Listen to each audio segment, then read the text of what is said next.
What's up, guys, and welcome back to Hope in the Desert. Today is the day that the off-season starts, November 7th, 2020. As you can see, this is how the playoffs turned out. Cubs taking the World Series in a 4-3 victory over the Mariners. That's their first win in a while. And looking at their team, it's pretty clear why. They won 98 games. They've got a good pitching staff. Kyle Hendricks is still good. Quintana's still good. Lester is still hanging on somehow. And then they have Senzatella. And arguably, their worst pitcher, actually, has somehow become Yu Darvish. So that's somehow how that went. But just a really solid pitching staff. And really, it's their hitting that's incredible. Happ, Caratini, Bryant, Rizzo, Baez, Gregorius, Hayward, Almora, just solid players in every single one of their spots, and all of them good defensively and offensively. So that's what really kept them afloat and helped them win the title. And it's really what we're hoping to emulate is good players in every spot of that lineup, but good players that can play really solid defense is what we're looking for. So anyway, here are our new owner goals. He was not very happy, as you can imagine, and neither was I, so fair enough. But he wants us to play close to 500 ball, which I think is achievable easily next year, honestly, without doing anything to the roster. He wants us to upgrade at right field, which we very well may be able to do. Improve our team runs scored, which, yeah, that seems fine. I don't care about attendance, and reach the playoffs in the next 3 seasons up to 2022. So that's fine. I think all those are pretty much achievable other than attendance, which, my philosophy is just, if things are going well, attendance will take care of itself. Our fan loyalty has dropped, so that's not good. Moving on. Our budget looks about the same as last year, so with some of that payroll coming off from guys like Ray and Escobar and things like that, should have a little bit more wiggle room. Our bench coach has decided to retire, so we'll need to replace him. That's fine. I was actually thinking about firing him anyway. And arbitration begins. So let me first take a look at staff. So bench coach. I'm okay with our pitching and hitting coaches. I think they're fine. I think our trainer is...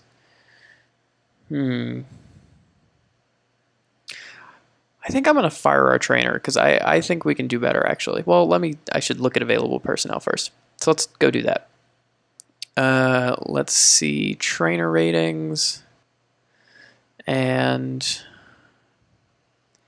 yeah, I mean, there are way better options out there. So I'm going to fire our trainer.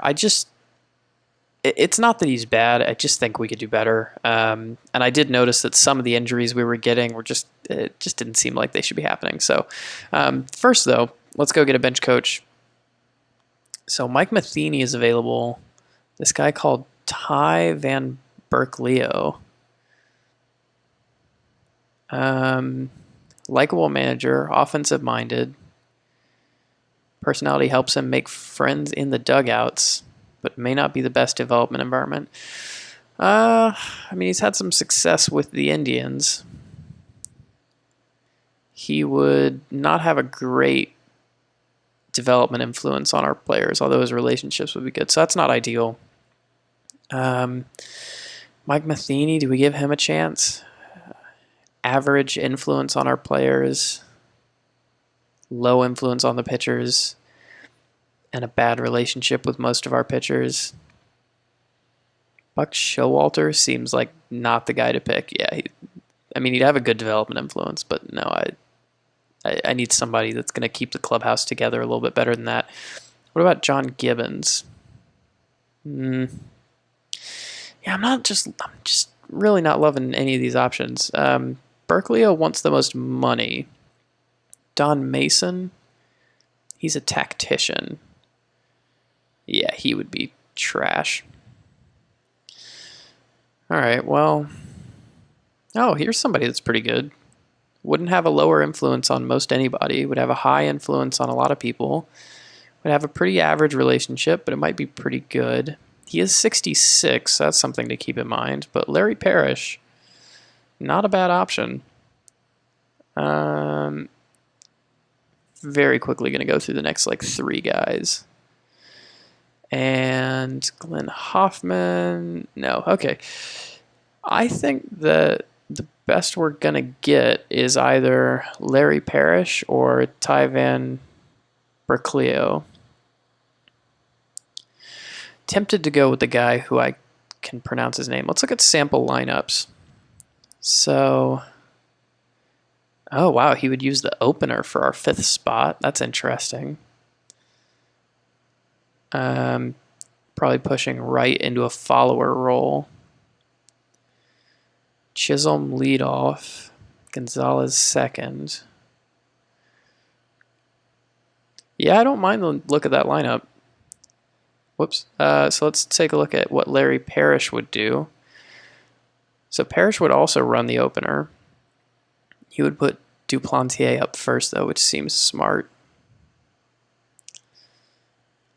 He would push Luis Gonzalez all the way down to the 6th spot. Yeah, that just seems like a bad idea. All right, so let's go for Tyvan Berklio. Hopefully he'll have a good influence on our players. Let's go grab a trainer now. So the most important thing for me is preventing arm injuries. And this guy, Rick Jamieson, he looks fantastic. Legendary preventing arm injuries. Just really good at everything else. He's going to make more than our bench coach, but I do not care. And that should be staff pretty much sorted out. So I'm happy with the changes we've made there. Hopefully they'll have a positive influence. Here are our arbitration candidates. So we have Silvino Bracco, Archie Bradley, Zach Godley, Yoshihisa Hirano, Luke Weaver, Carson Kelly, and Addison Russell. I know immediately we're just going to non-tender Addison Russell and Yoshihisa Hirano. So those are easy decisions. And Zach Godley as well is just going to get non-tendered. Guys like Bracco, I mean, he's kind of on the edge, isn't he? Because, I mean, he had one really good year for us, and then he had one really awful year for us. Let's look at his advanced pitching stats. So, not splits. So his FIP was slightly better, but not amazing. His runs allowed per 9 was not great. His ground out percentage is awful, but we expect that from him. I mean, nothing there stands out as like a red flag per se, but nothing there is great. Yeah, I'm just not feeling him too much. You know what? He's cheap enough that if it's a mistake, we can work around it. So I think at that price, he's fine. If he was needing Archie Bradley type money, I think we'd let him go. Archie Bradley is actually an interesting case because he was one of our best relievers, but he's never been spectacular, I would say. He's quite good. But he had a 4.29 FIP last year. He walked 3 batters per 9, gave up 1.3 home runs. He's pretty good at suppressing hits, but again, nothing spectacular. That said, he just seems to bring it. Whatever it is. I don't know. Some players, they just perform slightly better than you think they would.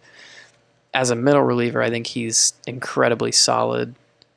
His ratings don't show it, but I don't know. There's just something about Archie Bradley that makes me say keep him on at $3.2 million. The 2 guys that we got in the Goldschmidt trade, which I was not in charge of, or else I would have gotten a better return. I mean, I think Luke Weaver has to go, honestly. He's been awful. I can try and ship him out, but I mean, I'm not keeping him on the team. Carson Kelly, I'm fine with that as a raise. I still think he's quite good, and he's our captain. So as far as I'm concerned, he stays on the team. let me try and trade Luke Weaver. Let's just see if anyone's interested in him. So I'll go ahead and shop him around. Just in case you were wondering, this is going to be kind of a meandering episode. Just because it's the off season, things are a little bit chill. And we are not getting much back for him, which is to be expected.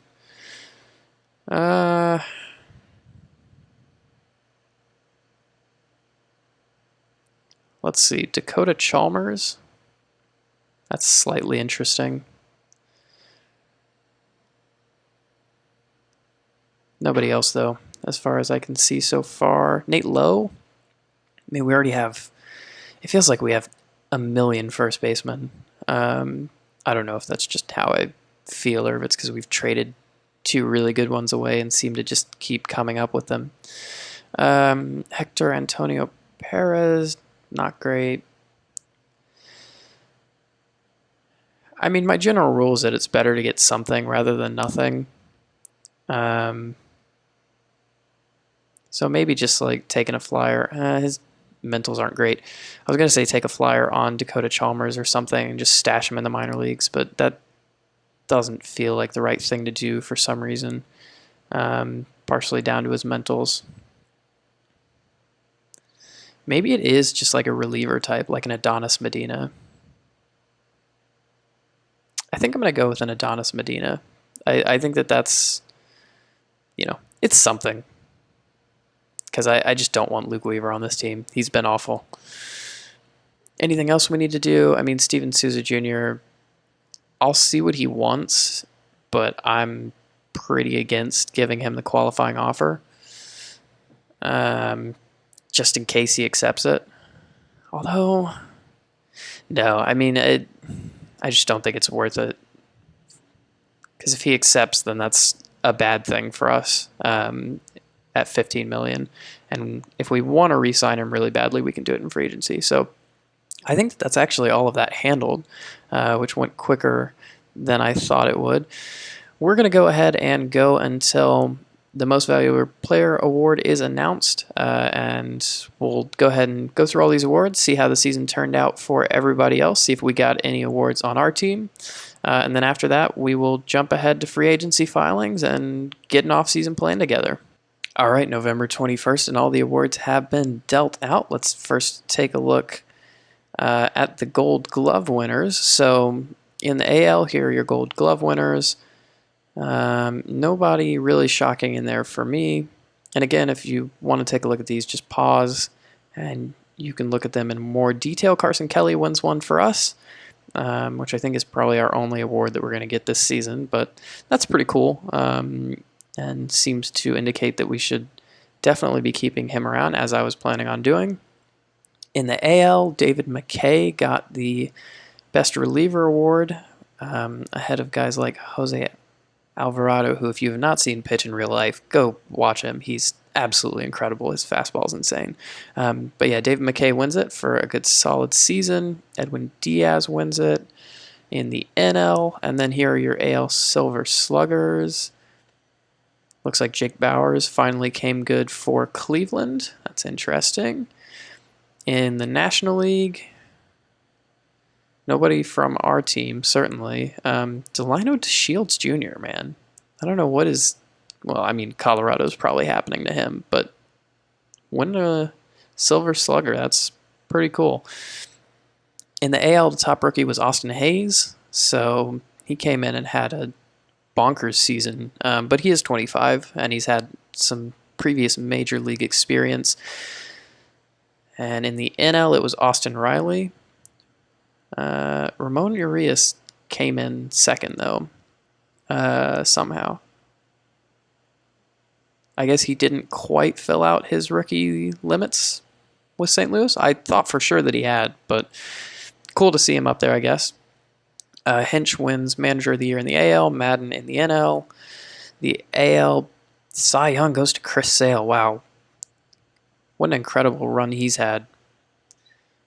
Not as many innings this year, but still just fantastic. And second place, not really even close. This guy, oh my goodness.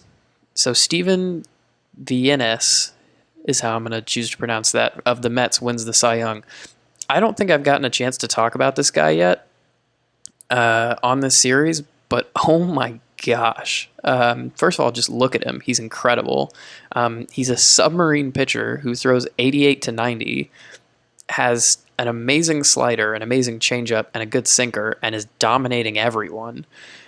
And he just came out of nowhere. Like, he's not a draft pick. He's just some guy that they drafted back in 2017. And then this is what the great thing I think about playing with your talent change randomness is he just got good. Like, he just made some changes to his arsenal and became this amazing pitcher at the age of 25 who just won a Cy Young. I mean, what more can you say? Didn't even throw 180 innings, but had 245 strikeouts. So anyway, just a really cool thing that I thought I would show you. One of those things that can happen and makes the save a little bit unique. And his teammate Syndergaard coming in right behind him, but nobody could touch that 1.67 ERA. In the AL, the most valuable player award goes to Mike Trout. That is his third most valuable player, which is kind of crazy at age 29. You'd think he'd have more, especially because he is a 71 WAR player already at the age of 29. In the NL, Bryce Harper wins MVP. That's a pretty impressive season from him.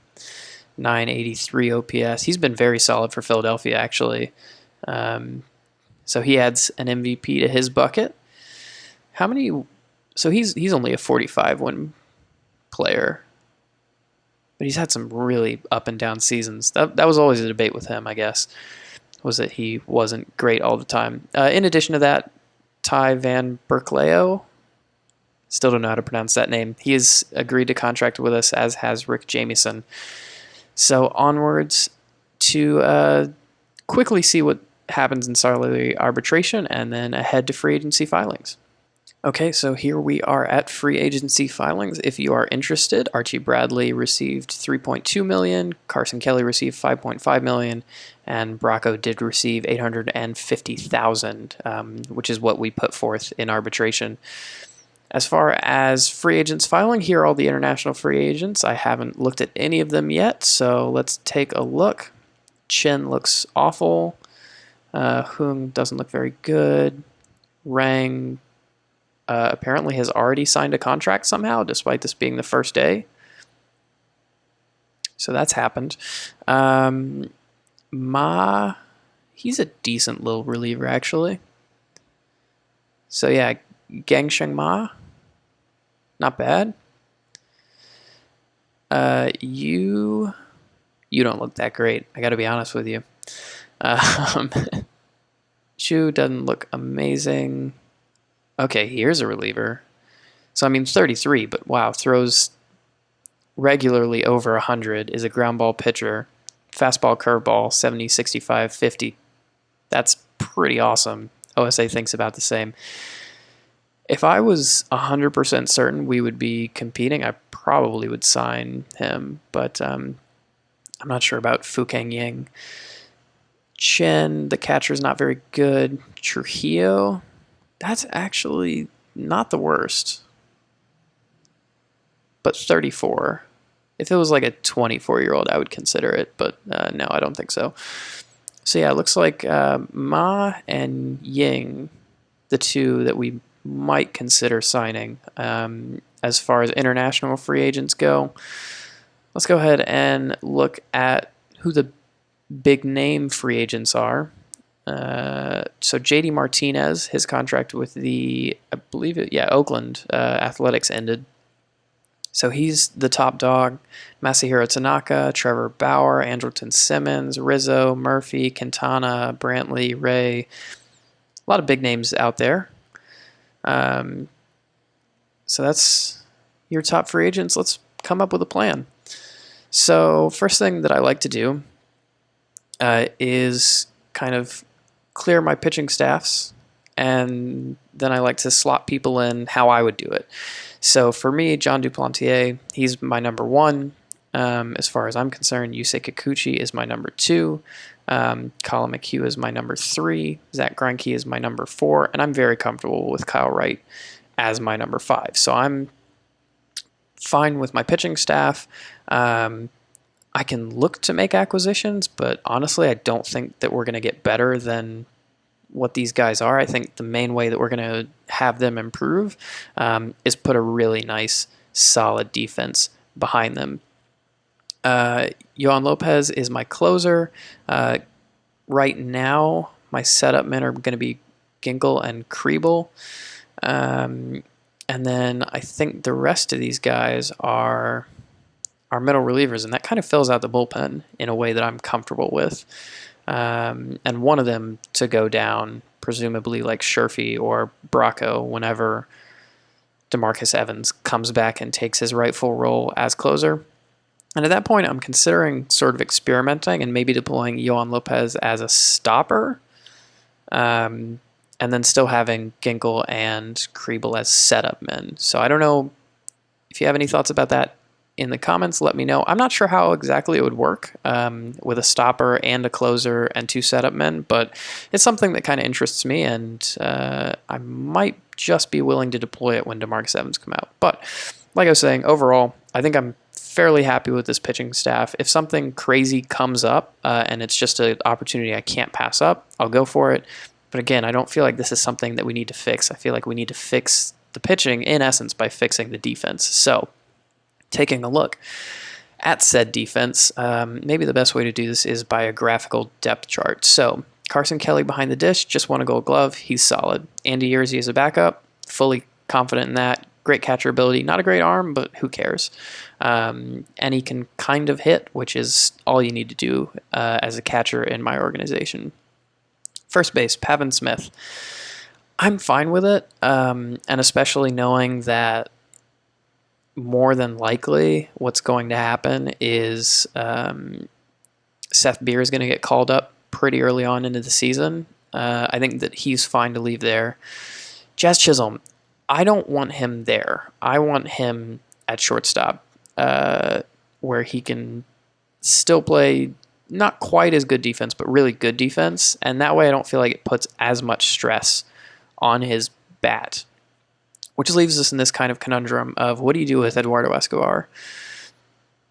I think he could be good at second base. He doesn't have a lot of experience playing it, but I think he could be good there. We also know that he's pretty good at third base.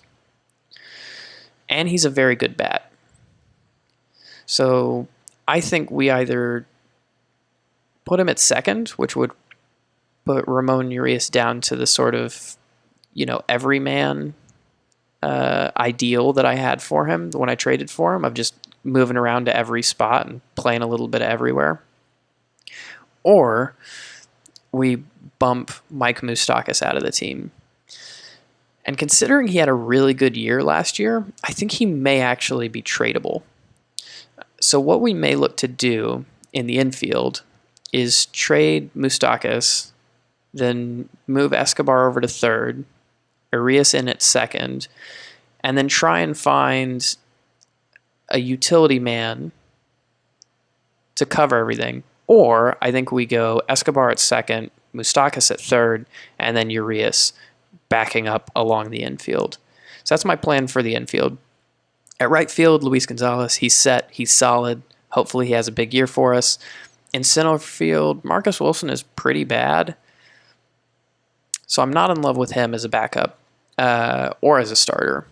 Now, George Valera is, I believe I have him starting in AAA. How is he not one of our top prospects according to OSA? That's ridiculous. So I have him starting in AAA, but I don't think he's going to be ready, within, let's say, 3 weeks, right? Which is about the amount of time I feel like we could survive with Marcus Wilson in center field and not feel any ill effects from it. So I think we can't really count on him being ready at the start of the season. So to me, Marcus Wilson needs replacing on 2 levels. One, he's not good enough to be a backup when eventually Valera hopefully comes up and dominates. And 2, he's absolutely not good enough as a starter to hold us over until Valera gets in. So immediately, that's one of my targets. Ronnie Dawson is a left fielder. I think he's fine. If we can find somebody better, then great. If we can't, I think that's also fine. He was killing it in AAA for us. He looks like he has the requisite skills to me to actually have a very solid offensive season, maybe something like an 850 OPS, and play solid defense in left field. So all that said, brings me to this. See what we can get from Moustakas. If we like it, we trade him. We do what I was talking about with Arias and Escobar. If we don't like it, we keep him, and everything is fine in the infield. And then maybe we can see what we can get from Marcus Wilson, or really we just look at replacing him. So a free agent or a trade. Somebody that Valera can come in and start over top, and somebody that can provide cover for all three outfield spots. So a true, respectable fourth outfielder who maybe on some teams would be good enough to start in center field. I don't know if that's possible, but that's our ideal. And I think that's kind of our plan. So I'm going to go take a look at what I can get for Mike Moustakas, and I will be back either with something or to tell you that we're moving on and going to try and find something in center field. All right, guys, it has been a day, and I have not been able to find anything on Mike Moustakas. Just none of the offers really are, I think, worth anything, and especially for a guy who, who knows? I mean, in this ballpark, maybe he puts up something similar to those offensive numbers next year, and I also think that if we move Escobar to second and play Moustakas at third, I still think we'll be okay. I honestly think it'll be an improvement on last year's defense for sure. And especially if we can get our outfield sorted out, which, speaking of, is the next task on our list. So I came over to the Find a Player tool, basically plugged in nothing other than I want a player who can play slightly above average defense in left field, center field, and right field. This is the list it came up with. I've already looked through it slightly. The players of interest are kind of Travis Jankowski, Victor Reyes, and one more. I'm missing him. Oh, there he is, Jaron Kendall. So those are kind of the interesting players out of this group, at least to me. And the one I'm really interested in is Victor Reyes, who had a pretty putrid season last year with the bat, but looks like he might have some skills, has some decent speed, some decent stealing, really good across the board defensively. And he plays for a Marlins team that's absolutely dreadful. So I would think, especially with Lewis Brinson already in center field, they might want to trade sort of a 26-year-old who doesn't have a lot of upside and try and turn him into somebody who does. So if we were going to go the trade route, I think it's Victor Reyes.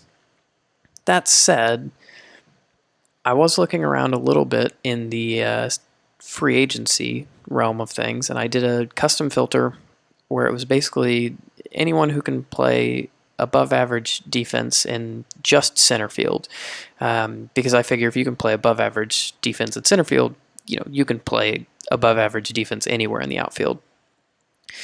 So it came up with three guys that kind of interested me. Leonis Martin, who, albeit is 32, but still looks like he has enough about him maybe to get by as a fourth outfielder and definitely has the defensive skills.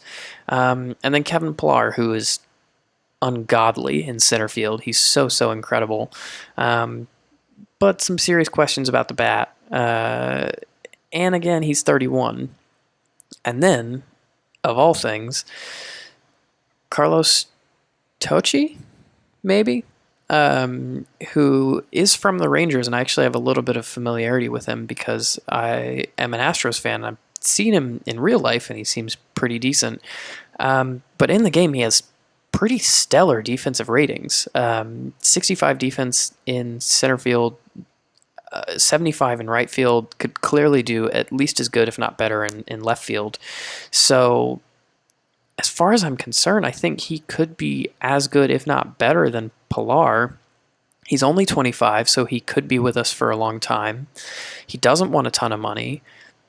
He just seems like kind of the perfect solution to everything that we need. Albeit, he's never really proven it at the major league level. The one time he got really a big opportunity in 36 games started in 2018, he put up a 555 OPS. So there's a lot of inherent risk in Carlos Tocci. And also, I will have to say his name all season, which is a bit of a downside. But of the options available to us, and let me know if you do something different, but to me, it seems like we don't have to give up anything for him, really. He's not 32 or even 31. He plays great defense. Obviously, he's going to be below average with the bat, but that's not super what we care about. It seems like just kind of the perfect match, and that's why I'm going to offer him a contract, which he only wants a minor league contract, which worries me a little, I'll admit. And hopefully everything will turn out. And I think with him in center field, Marcus Wilson backing up, we'll have Ronnie Dawson in left, and then Luis Gonzalez in right field. That's a solid outfield. And then when Valera comes up, Tocci gets pushed to the bench. I mean, that seems fantastic to me. So let's go ahead and clear that filter and take a look at just all the free agents in general and see if there's anyone that really catches our eye and is worth shoving the big bucks at. And honestly, on the batter side, there's not really anybody like that for me. If JD Martinez could play any defense at all, I would think about it. But no, I mean, he just can't. And also he wants $43 million, which is ridiculous, even for a player of his caliber. So I don't really see anyone on the on the hitting side. Now, on the pitching side of things, there is a man named Trevor Bauer out there. And Trevor Bauer is one of the best pitchers to hit the free agency market in a while. He's very, very good. 70 stamina, throws 94, 96, has plus stuff, above average movement, average control, but I mean, what is that? 6 plus pitches, 1 double plus pitch. So he's fantastic. Slight worry that he gave up more home runs last year, and that caused his ERA to balloon up a bit. But I mean, really, I would hope that would make him a little bit cheaper. The only thing is that he's 29 and he wants a big contract. To me, this is getting into the territory of something that like the old Arizona Diamondbacks would have done before I took over, is they would sign Trevor Bauer for like $32.5 million and be like, this is our big move. Like, now we're going to go win it all. But to be honest with you, this is just not a me type of move. That's just not my style. Especially not when I don't have a team that's proven it can win. I just don't feel like I need to be throwing the big bucks at a pitcher like this. It feels like the Zach Greinke, in my opinion, mistake. At least in this game, not necessarily in real life, but in this game, the Zach Greinke mistake. So, yeah, I think I'm going to shy away from Trevor Bauer. I think our bullpen is solid. I don't think it needs reinforcing by all these guys. Keone Kela would be the one guy I would think about, but he's good. I don't know if he really, really significantly improves our bullpen to the point that we need to spend $10 million a year on him for the next 6 or 7 years or whatever he wants, even though he's only 27. So yeah, I think overall I'm just coming to the consensus that I'm kind of content for the most part with our roster for 2 reasons. One being that I feel like really if we sort the defense out and our pitchers just have even the smallest bit of luck, we're going to have one of the best pitching staffs in the National League. And I truly believe that. I mean, Duplantier, I think, can be really good just with what he's shown in terms of statistics. I know Colin McHugh can be better than this. I know Yusei Kikuchi can be better than this. He has been in the past. Even Zach Greinke can bounce back. Kyle Wright might be sort of the ace of the future type guy for us, depending on how he develops. We have a great bullpen. I really believe that. In terms of our lineups, we have guys that can hit at every position. Kelly is good. Pavin Smith can probably hit pretty decently, and we know we have Seth Beer waiting in the wings, who is going to absolutely mash.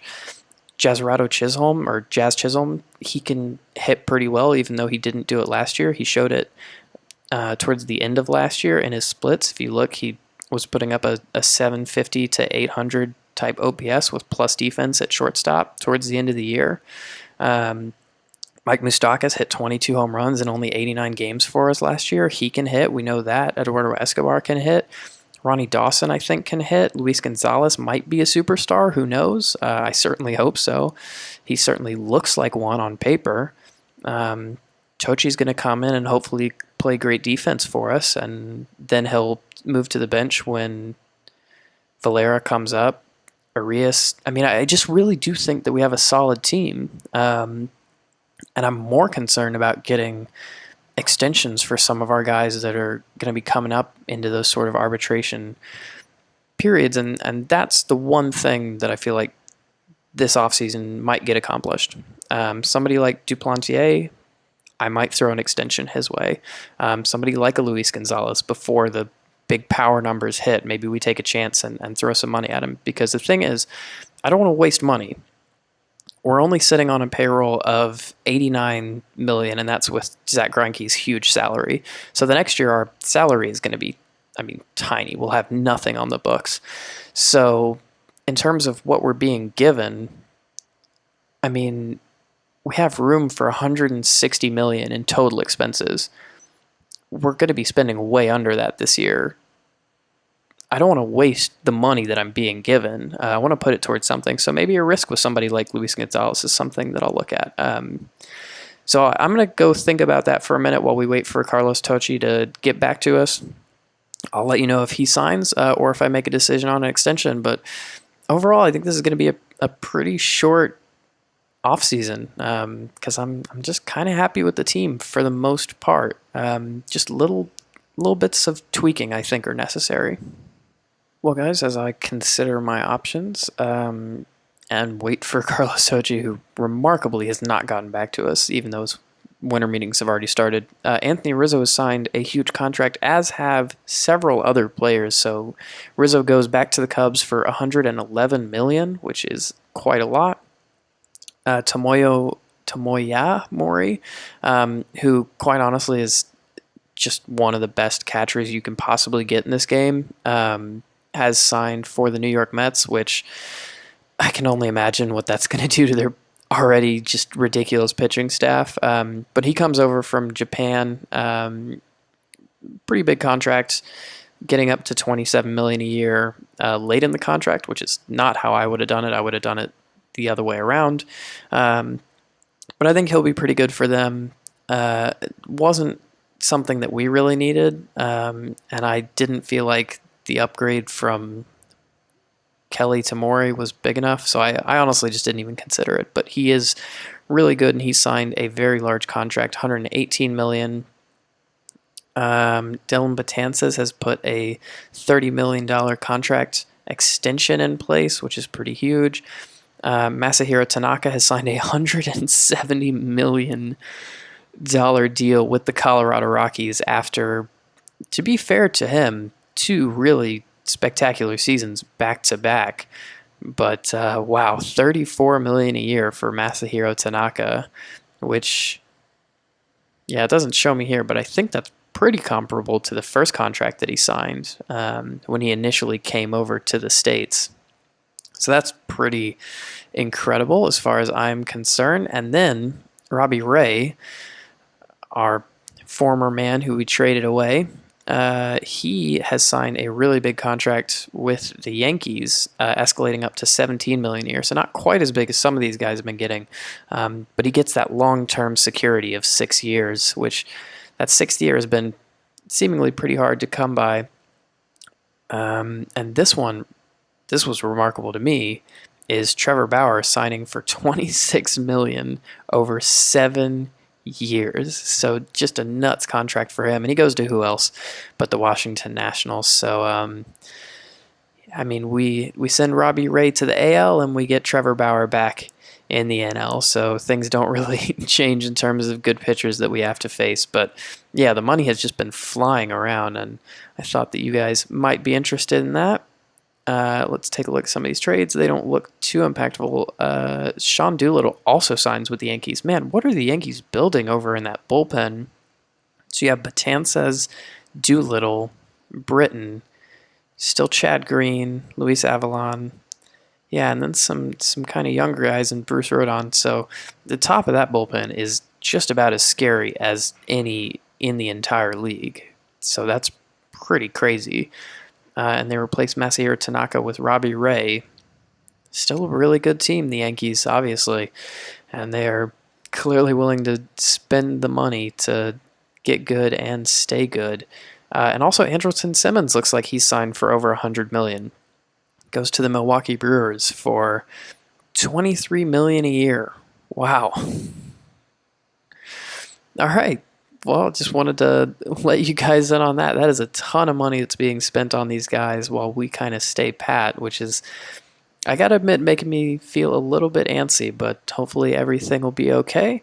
I will go ahead and play a little further into the future and let you know if anything else is going on. Well, guys, we have somehow made it all the way to the Rule 5 draft, December 22nd, without Carlos Tocci signing. The dude wanted a minor league deal. I don't know what he's waiting for, but, it is what it is. Let's get into the Rule 5 draft. We have the second pick in the Rule 5 draft, which will be the same in the amateur draft next June. So things, I guess, looking up for us. Didn't really expect to be trying to make that into a positive, but there you go. Definitely some guys from our team that I need to place onto the secondary roster. I don't think anybody would draft Hunter Barco with a torn rotator cuff or Michael Curiali at 19. So I think that we're all good on that front. Let's go to batting ratings and see if there's anybody spectacular. Nobody's catching my eye. Yeah. No, the best guy looks to me to be Andrew Pullen, and I think that we have better options, both in the farm system and at the big league level. Yeah, just not super impressed. So as far as batters go, it doesn't look like I'm interested in anybody. In terms of pitchers, they'd have to be really good, because whoever we pick is likely supplanting somebody that's very good in the bullpen. I could see an argument for Zach Birdie, maybe. He's quite good, but his control is just horrific. 35 control. OSA thinks it's even worse. Yeah, I just don't think he's worth it. And that is the best guy that I can see. Any control maestros out there? No, not really. Yeah, just kind of an underwhelming thing, so I think I'm just going to complete the draft. So, sorry that it's not the most exciting thing in the world, but you can only make do with what is given to you, and just wasn't anybody worth taking in the Rule 5 draft as far as I'm concerned. So we trudge on, trying to figure out if I want to offer anybody out contracts. One thing that I've realized is that everybody is so young and far away from that sort of territory. The only guy I might be able to offer a contract extension to is Carson Kelly. And I don't know if he's the guy, to be honest with you. I just worry about how catchers age sometimes. John Duplantier is not even arbitration eligible. So, do we really need to be giving him an extension? Luis Gonzalez just finished his first year, so we don't need to be giving him an extension for sure. It just seems like there's not really anybody that it's worth giving to. I mean, maybe, but I mean, Kikuchi has a player option after the 2022 season, and I believe he's also perhaps arbitration eligible. Um, or maybe that's not the right phrasing. No, he is arbitration eligible. Yeah, so for 2023 and 2024, he's arbitration eligible. So, I mean, maybe we could do that, but is he going to sign for less than 13 million a year? No. Um, in terms of guys whose contracts are expiring or who only have like a couple of years of arbitration left, it's not really anybody that I would love to sign long term. So I guess that's probably unlikely to happen, which would leave us with just Carlos Tochi to sign, and then that'll kind of be the episode. So kind of a slow, meandering one. I guess kind of like I said it would be at the beginning. But we'll just keep on going, and hopefully Tochi signs sometime soon. Well, there it is. Finally, on January 20th, Carlos Tochi has signed. I think he's going to be really solid for us. Hopefully he is that missing piece. It's a pretty big risk, but I think one that I'm willing to take, especially with Valera hopefully waiting in the wings to take over and moving him into a fourth outfielder role. And meanwhile, Hall of Fame voting has happened. Barry Bonds and Roger Clemens both get into the Hall of Fame. And honestly, no one else is really even close. Bobby Abreu at 36.2 is really far away, but he is the highest vote getter apart from those inducted. No one else is really catching my eye as far as guys who really should be getting higher. I mean, obviously I have my guys who I think should be up there, like Billy Wagner and Jeff Kent, things like that. But in terms of general consensus, I think this is about what most people think. So there you go. Barry Bonds, Roger Clemens, they are in. Just a couple of signings, nothing as big as what was originally going on, but David Peralta, one of our former players, has signed for the Pittsburgh Pirates. Eddie Rosario signed for the Tigers, and kind of a big signing. And then Jose Iglesias was the next biggest signing. Really good defensive shortstop, and he signed for 10 years original, or excuse me, not 10 years, 10 million originally, escalating up to 14.6 over 4 years. So a total of $52.7 million for him. And I think that's likely to be most of the biggest signings out of the way. I do believe, JD Martinez is still on the market. Quintana and Brantley are also still on the market, and they're likely to command some big money. But everyone else should be roughly kind of mediocre. I'm going to sim ahead until spring training, right around then. And if anything huge happens, I will let you know. If not, I'll just kind of I will run through the team, and then that'll be the episode. So onwards we go to spring training. And at spring training, we have arrived. So the first of those three to sign was Jose Quintana. He signed for 6 years, $22 million per year, roughly. Has a vesting option at the tail end of his contract, but pretty big contract for a 32-year-old, especially one coming off of a 4.18 ERA. So we'll see how he does for Colorado. And then the next one to sign was Michael Brantley, who actually went to Toronto for $73 million over 5 years, which seems a bit like a bargain, although he is fragile, so you're not sure how many games you're going to get out of him each year.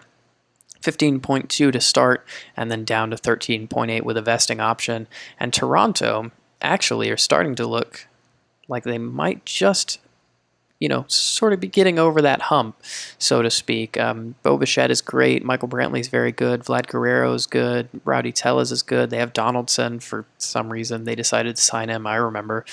Reese McGuire, Teoscar Hernandez. That's a very good, solid lineup. And Jose Iglesias. They've spent money to get here for sure. But it's a decent, solid lineup, to be honest with you. Jack Flaherty has some potential in the rotation. Ryan Baroque is pretty decent. They could definitely use maybe 2 or 3 more starting pitchers, but they have the best pitching prospect in the minor leagues in Juan Villagomez, who's only 19, but he's very, very good. And And then Eric Pardino is also a decent little starting pitcher prospect. Adam Kloffenstein, he's decent. So they have some options in the minor leagues, and who knows, maybe they're on the up and up. And certainly they're trying to signal that with the money that they're spending. They've spent quite a lot of it.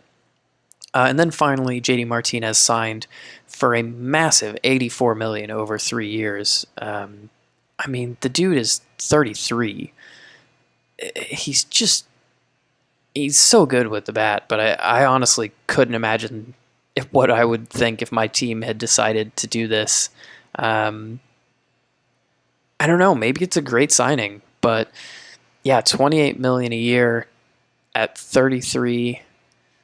Does have that team option in 2023. So, if things go really badly, it's only 2 years, but quite a lot of money, especially for a small market team in Cleveland. And he's only coming off of an 861. Maybe if he was coming off of that 54 home run season with Boston, I would be all over it. But maybe not quite so much after that 861 OPS season.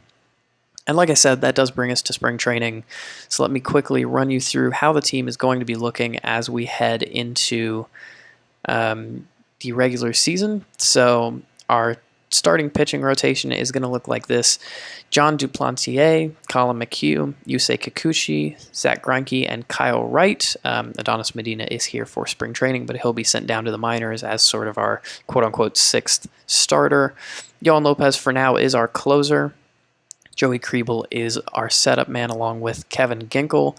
Then we have Jared Miller, Jimmy Sherfy, Silvino Bracco, and Archie Bradley to round out the bullpen in what should be a very, very solid bullpen. And then our lineup looks like this. I'm going to go to graphical depth chart to hopefully show the defense. That is the wrong way around. There we go. So Carson Kelly is going to be starting for us behind the dish. Pavin Smith is going to be starting at first base. Eduardo Escobar will be starting at second base, Jazz Chisholm at shortstop, Mike Moustakas at third base, Ronnie Dawson in left, Carlos Tocci in center, and Luis Gonzalez in right field, who actually looks like he's gotten slightly worse in right field, which is a bit worrying.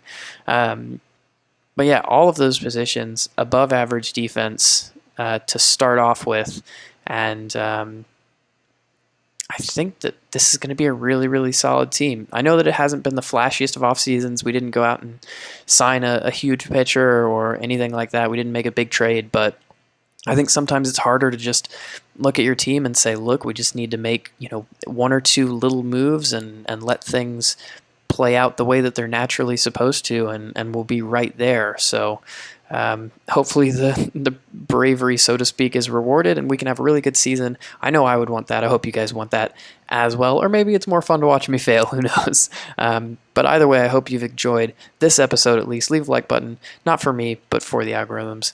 And I will see you guys on the next one.